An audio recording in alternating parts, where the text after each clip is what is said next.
नमस्कार, आपके साथ मैं हूं सुरभि शर्मा। स्वागत है आपका TV9 डिजिटल में। कर्मचारी और नौकरी पेशा लोगों के लिए एक बहुत बड़ी खबर सामने आई है।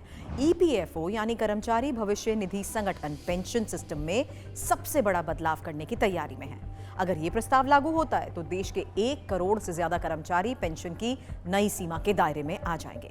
क्या है ये प्रस्ताव, किसे होगा फायदा और पेंशन निकालने के नियम में क्या बड़ा बदलाव किया गया है, आज की रिपोर्ट में विस्तार से समझिए। मीडिया रिपोर्ट्स के मुताबिक EPFO वेतन सीमा को 15,000 रुपए से बढ़ाकर 25,000 रुपए करने का प्रस्ताव तैयार हो चुका है। आज पेंशन गणना की सीमा 15,000 रुपए है, यानी भले ही आप 25,000 कमाते हो, 40,000 कमाते हो या इससे भी ज्यादा, आपकी पेंशन की गणना सिर्फ 15,000 के आधार पर ही होती है।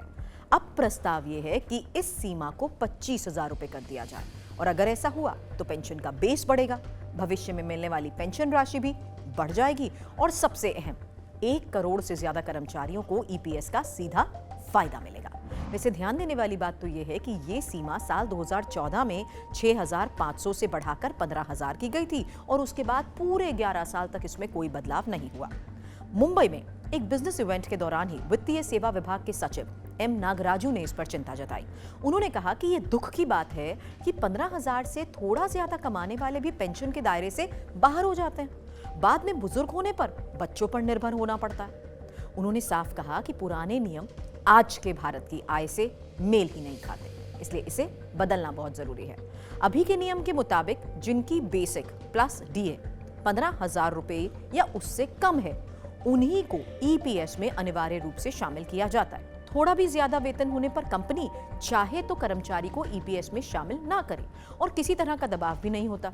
नतीजा ये कि हजारों निजी कर्मचारी, शहरों में छोटे दफ्तरों में काम करने वाले कर्मचारी कम वेतन होने के बावजूद पेंशन सिस्टम से बाहर रह जाते हैं और रिटायरमेंट पर उनके हाथ में कुछ पक्का नहीं आ पाता। EPS यानी कर्मचारी पेंशन योजना में हाल ही में एक बड़ा बदलाव किया गया।